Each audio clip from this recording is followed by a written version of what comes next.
اعوذ باللہ من الشیطان الرجیم، بسم اللہ الرحمن الرحیم۔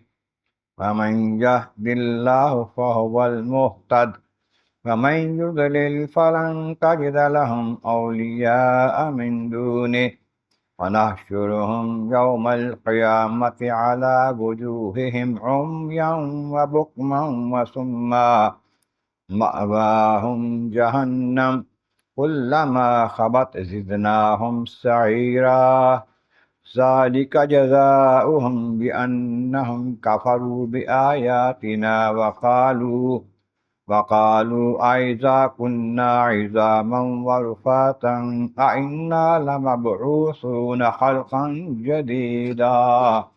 صدق اللہ العظیم۔ حمد و ثناء رب کریم اور درود و سلام و سید خیر الانام کے بعد سورۃ بنی اسرائیل کی آیت نمبر 97 اور 98 تلاوت کی گئی ہیں، جو 15ویں پارے کے 11ویں رکوع میں ہے۔ اس سے پہلے آیتوں میں فرمایا گیا کہ انہیں کس بات نے ایمان لانے سے روکا جب ان کے پاس ہدایت کا سامان آ گیا؟ صرف یہی کہ وہ کہتے تھے کہ کیا اللہ نے بشر رسول بنا کے بھیجا ہے؟ رسول کے بشر ہونے پر ان کو اعتراض تھا۔ تو اللہ تعالیٰ فرماتا کہ ان کو کہہ دو کہ اگر زمین پر فرشتے چل پھر رہے ہوتے ہم فرشتے کو بھیج دیتے رسول بنا کر۔ فرشتوں کو فرشتہ زیادہ آسانی سے سمجھاتا ہے، بشر کو بشر سمجھاتا ہے آسانی کے ساتھ۔ اور پھر فرمایا کہ کہہ دیجئے کہ اللہ تعالیٰ میرے تمہارے درمیان شاہد، شہید کافی ہے، گواہ کافی ہے، اور وہ تمام لوگوں کے معاملات کو دیکھتا ہے اور جانتا ہے۔ آپ فرمایا کہ بات یہ ہے جو ایمان نہیں لاتے ان قسمت میں ہی ایمان نہیں ہے، کیونکہ اللہ تبارک و تعالیٰ جسے چاہتا ہے اسے ہدایت دیتا ہے۔ یہد اللہ المحتد، جس سے ہدایت وہ دے وہ ہدایت یافتہ ہوتا ہے۔ یضلل، جسے وہ گمراہ چھوڑ دے، جس کو ہدایت کی توفیق نہ دے، وہ فلن تجد لہم اولیاء من دونہ، اللہ کے مقابلے پھر اس کا کوئی مددگار تمہیں نہیں ملے گا جس کو ہدایت دے سکے، راہ ہدایت پہ چلا سکے۔ اور جن کو ہدایت نہیں ملتی، ناشرہم یوم القیامۃ علی وجوہہم، انہیں ہم قیامت کے روز منہ کے بال اٹھائیں گے، گھسیٹتے ہوئے منہ کے بالوں کو لے جایا جائے گا۔ عمیاً وبکما وصما، اندھے ہوں گے، گونگے ہوں گے، بہرے ہوں گے۔ یہ قیامت کے روز، قیامت کا معاملہ بہت بڑا ہے، مختلف واقعات ہیں، مختلف وہاں پر معاملات ہیں۔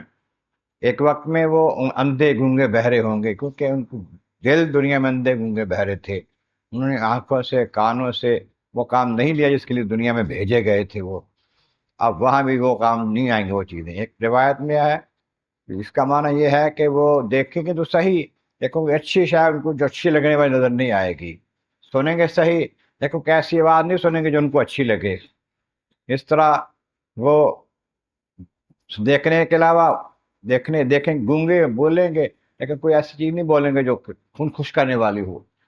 ان کا اس طرح نہ ہونا اس طرح ہونا برابر ہو جائے گا، یعنی کہ دیکھنا بھی نہ دیکھنا بھی، سننا بھی نہ سننا بھی برابر ہوگا۔ مأواہم جہنم، ٹھکانہ ان کا جہنم ہوگا آخر کا۔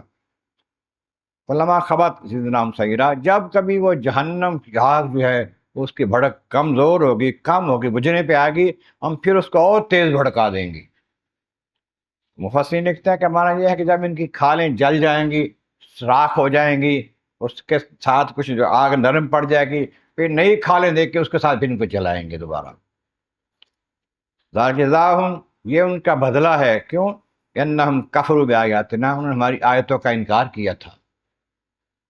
وقالوا، وہ کہتے تھے، اذا کنا عظاما ورفاتا، جب ہم ہڈیاں بن جائیں گے، ہڈیاں ہی رہ جائیں گی اور ریزہ ریزہ ہمارے جسم ہو چکے ہوں گے، انا لمبعوثون خلقا جدیدا، کیا ہم پھر دوبارہ زندہ کیے جائیں گے، نئے سرے سے پیدا ہو جائیں گے؟ اس بات پر بہت حیران ہوتے تھے، انکار کرتے تھے، یہ نہیں ہو سکتا جی۔ جیسا کہ ایک شخص جو ہے وہ ہڈی پرانی گلی سڑی لے کے حضور کے پاس آ گیا، ہاتھ سے وہ بھرتی تھی، ٹوٹتی تھی، کہتا دیکھو اس کے بعد زندگی کا کیا امکان ہے جی، کیسے ہو سکتا ہے جی؟ لیکن خالق کائنات ہے، جس نے تمہیں پہلے بنایا تھا وہ دوبارہ بنانے پر بے قادر ہے۔ یا پہلے بنایا تو اس وقت تم کیا چیز تھے؟ اس کے بعد اس کی اگلی آیتوں میں اس کی دلیل آتی ہے کہ جو بنانے والا ہے وہ بنا سکتا ہے، جسے پہلے بنایا ہے بعد میں بھی بنا سکتا ہے۔ انشاءاللہ اگلی آیتوں میں اس کا تذکرہ اور تشریح آئے گی۔ اللہ تبارک و تعالیٰ کی بارگاہ عالم اعظم اللہ کریم محبوب کریم کا صدقہ قرآن کریم کا فہم اور اعمال صالح نصیب فرما۔ وآخر دعوانا ان الحمد للہ رب العالمین۔